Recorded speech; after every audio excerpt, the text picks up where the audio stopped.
Shalom, salam sejahtera untuk kita semua. Kabar baik bagi kita pada hari ini dari Divisi Inter-Amerika, di mana di Guatemala ada seorang anggota jemaat. Dia memprakarsai pelajaran Alkitab secara online dan mengakibatkan Hakim Agung Quetzaltenango dibaptis. Dan upaya penginjilan online dari Uni Venezuela Barat menghasilkan 396 baptisan, termasuk pendeta dan anggota dari denominasi lain.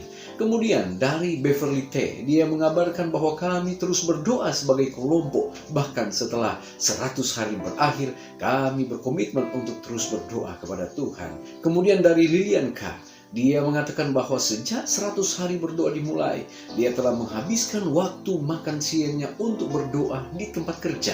Dan sebagai hasilnya, dia mengalami kesembuhan dan waktu istirahat makan siang dia jadikan momen-momen spesial yang dia yakini dia boleh bertemu dengan Yesus lewat doa.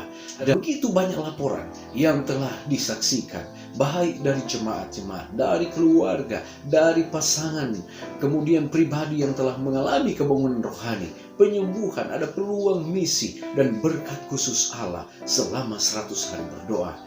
Ada begitu banyak laporan yang telah dikirimkan, dan itu menjadi satu kekuatan bagi umat-umat Tuhan di seluruh dunia dalam program 100 hari berdoa. Jumpa lagi dalam program 100 hari berdoa. Saudara-saudara, hari ini adalah hari ke-96 dan kita akan mengikuti satu pembahasan yang begitu menarik, yaitu saya akan pergi ke rekan kerja saya. Namun sebelumnya mari kita berdoa. Bapa di sorga, terpujilah Engkau ya Tuhan. Engkau Allah yang baik. Kami bersyukur oleh karena kami boleh ada lagi dalam program 100 hari berdoa. Sebelum kami membawa doa-doa dan permohonan kami rindu untuk mendengarkan firman-Mu. Berfirmanlah ya Allah, karena kami siap mendengar. Di dalam nama Yesus kami sudah berdoa. Amin. Baik saudara, sepanjang pekan ini kita membahas tentang hubungan kita dengan keluarga, kemudian dengan tetangga kita, dan saat ini kita belajar tentang hubungan dengan rekan kerja kita. Mari kita lihat firman Tuhan berkata di dalam Matius 5 ayatnya yang ke-16, demikianlah hendaknya terangmu bercahaya di depan orang, supaya mereka melihat perbuatanmu yang baik dan memuliakan Bapamu yang di surga. Saudaraku yang kekasih, apa yang boleh kita tunjukkan kepada orang-orang yang di sekitar kita, lebih khusus untuk rekan kerja di tempat di mana kita melayani, untuk rekan kerja di tempat di mana kita melakukan pekerjaan dari hari ke hari sebagai umat-umat Tuhan. Maka menjadi satu tuntutan untuk kita agar kita boleh menjadi teladan bagi siapapun. Kita boleh menjadi teladan bagi mereka di mana kita bekerja dan kita melayani. Firman Tuhan berkata, demikianlah hendaknya terangmu bercahaya di depan orang. Saudara yang kekasih, apa arti terang di dalam konteks ayat ini? Di dalam ayat ini memberikan satu penekanan agar kita boleh membagikan terang kebenaran Kristus. Apa yang Yesus telah lakukan di atas dunia ini, maka sedapat mungkin kita harus memancarkan terang kebenaran yang Yesus telah tunjukkan selama dia berada di atas dunia ini.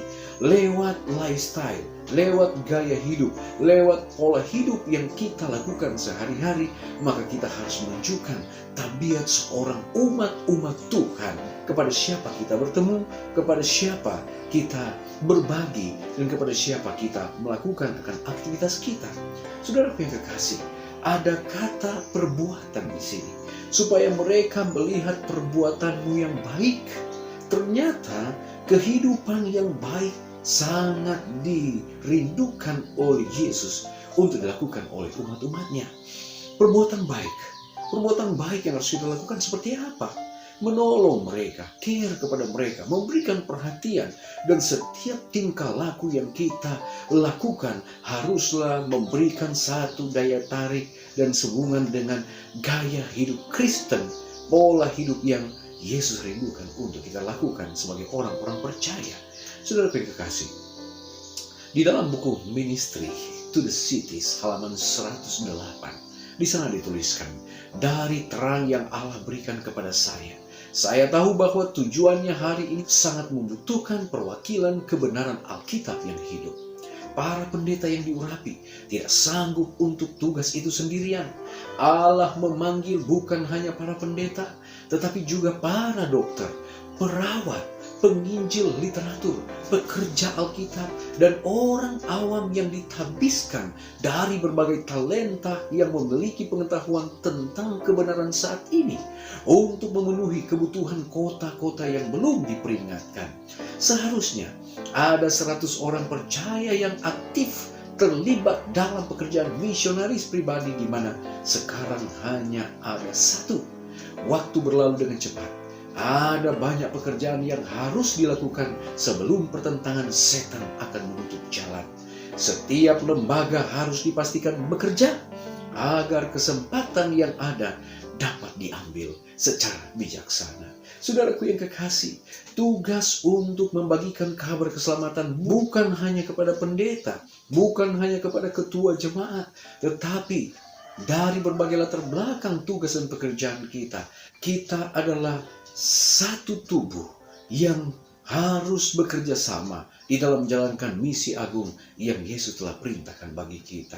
Apapun latar belakang pendidikan Anda, sebagai dokter, sebagai perawat, sebagai penginjil literatur, pekerja Alkitab, Anda mungkin sebagai guru, Anda mungkin hanya sebagai sopir, Anda manajer atau sekretaris di kantor dan lain sebagainya. Maka tugas pelayanan ini harus kita lakukan. Dan siapa yang kita harus jangkau? Mereka yang menjadi rekan-rekan kerja di sekitar di mana kita bekerja dan kita melayani. Saudaraku yang kekasih, setiap kali Anda pergi bekerja, Anda memasuki ladang misi Anda. Allah tahu bahwa Anda akan berada di sana sebelum Anda dilahirkan. Dan jika Anda mengizinkannya, Dia akan bekerja melalui Anda untuk memimpin rekan kerja Anda ke kaki salib Yesus. Maukah Anda bertanya kepada Yesus, kepada siapa Anda harus bersaksi di tempat kerja di mana Anda bekerja saat ini? Akankah Anda mulai berdoa untuk semua rekan kerja Anda dengan nama dan memohon kepada Allah untuk kesempatan bisa membagikan kebenaran Kristus kepada mereka? Saudara yang kekasih, menjadi tantangan bagi saudara dan saya. Biarlah di waktu-waktu berjalan ke depan ini, mari kita luangkan waktu, kita ambil kesempatan untuk mendoakan rekan-rekan kita, rekan-rekan kerja kita, di tempat di mana kita bekerja, di tempat di mana kita melakukan tugas pekerjaan kita. Kita doakan mereka, dan Yesus akan menuntun dengan kuasa Roh Kudus rekan-rekan kerja di mana Anda bekerja. Mereka pun akan dituntun ke dalam kebenaran Kristus. Tuhan Yesus memberkati kita. Adalah doa dan harapan kita semua. Amin. Baik, saudara-saudara, kita akan datang pada doa saat ini. Ada pokok-pokok doa yang kita akan doakan, di antaranya kita berdoa agar hidup, perkataan, dan tindakan kita menjadi kesaksian akan kehadiran Yesus di hati mereka. Dan kita berdoa untuk pelayanan-pelayanan pendukung atau supporting ministries Gereja Advent. Kita berdoa agar Tuhan memberkati upaya mereka di dalam memajukan pekerjaan menyebarkan Injil. Kita juga berdoa untuk pertemuan General Conference pada tahun 2021 agar ada arah yang jelas dan berkelanjutan untuk misi Gereja Advent untuk kedepannya. Dan kita juga berdoa untuk keluarga-keluarga yang terpisah dan orang-orang yang saat ini terjebak di negara asing oleh karena pandemi COVID-19 dan telah terjadi lockdown di sana.